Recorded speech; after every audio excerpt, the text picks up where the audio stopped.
Can you learn two languages at the same time? I get asked this all the time.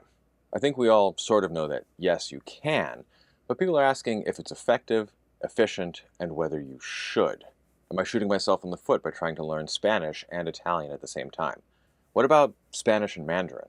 Or if you're like most of my friends when I was in my 20s, all six of the official languages of the UN. The thing about this question is that it needs to be unpacked based on you and your situation, so that's what we're going to do today.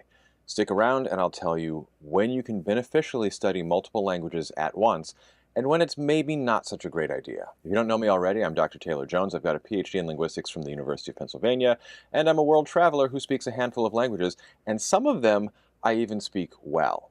If you're new to the channel, I discuss language and culture, everything from the origins of slang terms to language learning to simplifying complicated topics in linguistics for regular people. So, can you learn two languages at once?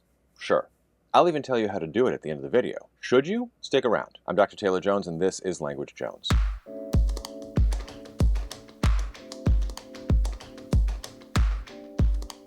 My favorite time to be asked this was back when I worked at Rosetta Stone, and I worked on commission, because it meant that my take-home pay was about to double.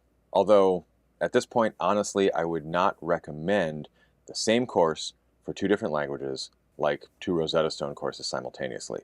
I'll explain that in a bit. So the first step towards answering this question is to figure out why people are asking. Sometimes they're asking about kids. There's a persistent myth that bilingual households somehow create a language delay in children. This is completely untrue.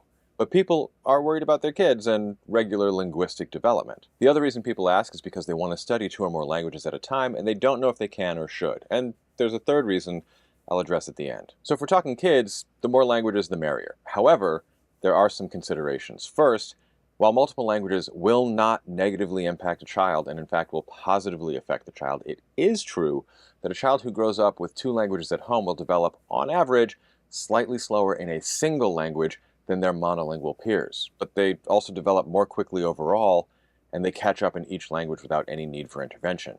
This should make sense. They're literally doing more with language, and part of the learning process is learning when to use one versus another.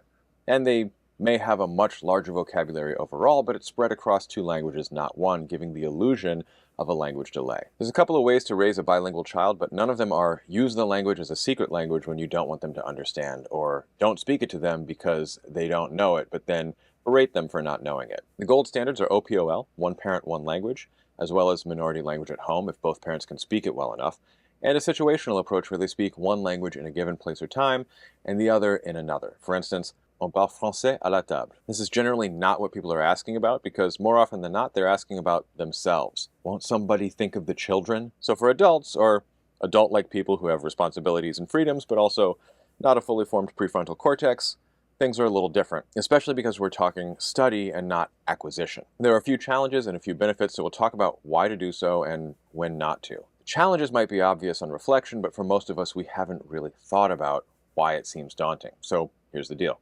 First, there will be confusion. On the level of phonology, it can be easy to mix up the languages or not fully differentiate them, especially if you're not doing the hard work to understand the target language's phonological system as different from your native and the other target language. Moving from sounds to words, you can run into a variety of different issues. If the languages are related, you might find the same word or very similar words mean different things. Or they mean the same thing, but they're different genders. There are dozens of these in French and Spanish, for instance. And even more if you're comparing Romance and Germanic languages. This stuff is genuinely confusing, especially if you're not an expert on what gender actually is in linguistics and you have to figure out why to think of a bridge as a man in French, but a woman in German.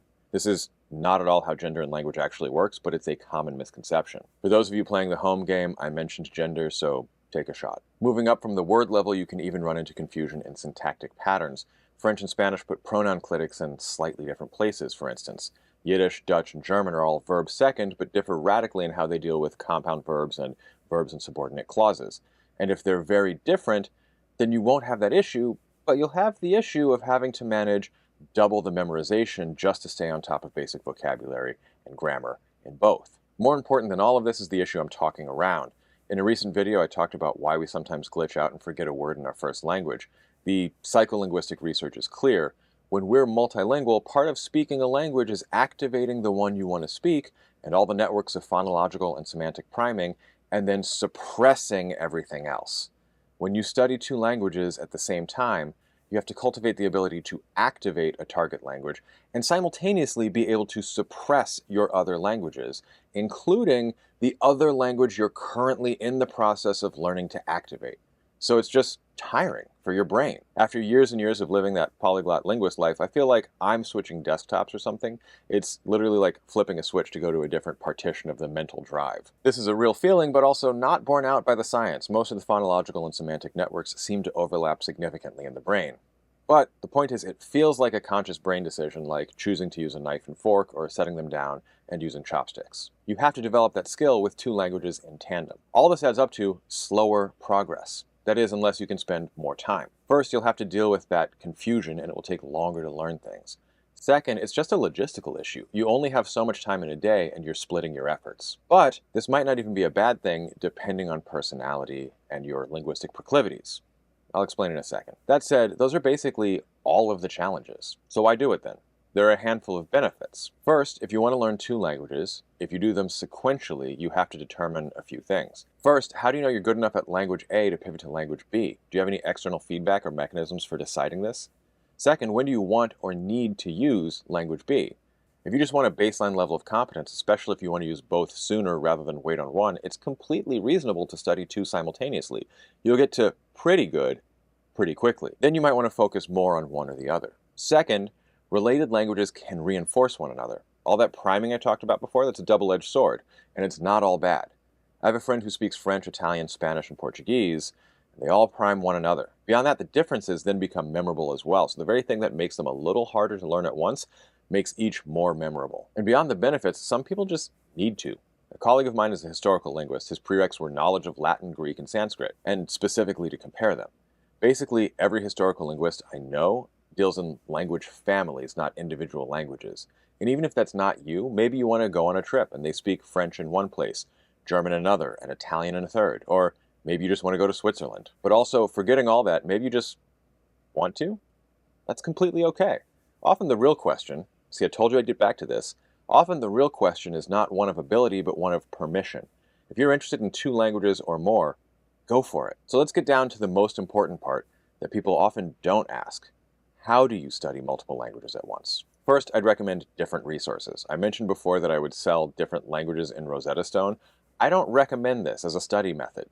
They use the same pictures to convey the same vocabulary and sentence structures in the same order. The end result is that I can describe every picture in Rosetta Stone in order, but what I can't do is tell you all the different words and sentences in the different languages I studied. If you're going to do it, use different courses. Similarly, I recommend keeping them separate in your brain, but also in the real world. In your brain, the way you do this is to spend a lot of energy and time at the beginning on really locking in the phonology. Spanish and Italian, for instance, have lots of similar sounds. How are they different? Really get both the sound and the mouthfeel, yes, we're using wine terms here, locked in. When you go to speak one or the other, you should have slightly different articulatory configurations, not to mention intonational patterns. Doing this, both with basic sounds, syllables, and intonation patterns across sentences, is a magic bullet. In my experience and that of everyone I know who can manage multiple languages at once, this is key. But additionally, literally separate them in the real world as well. If you study French at your kitchen table, on parle français à la table, study Mandarin at a cafe. Honestly, when I was seriously studying Persian for a minute, I studied it mostly on the subway. The A train is my Persian place. Most importantly, do not try to switch between them at the same time. I used to catch myself thinking, I just learned this in other language. How is it said in that language? The entire name of the game is activation and suppression. If you can't remember a word in one, but you can in the other, and you're currently studying that other, stop trying to weaken the suppression you should be cultivating. Trust me on this. It's in there. You'll remember it when you need it. Right now, you really don't. So if you have a requirement or a deadline, I'd recommend prioritizing dispensing with your obligation and using the other one, the one that's the reason you want to study two languages, as a treat and as a motivator. Don't punish yourself, though. If you don't need to study a given language and you're not finding yourself motivated, it is okay to drop it and focus on what you love. I've said this before and I'll say it right now.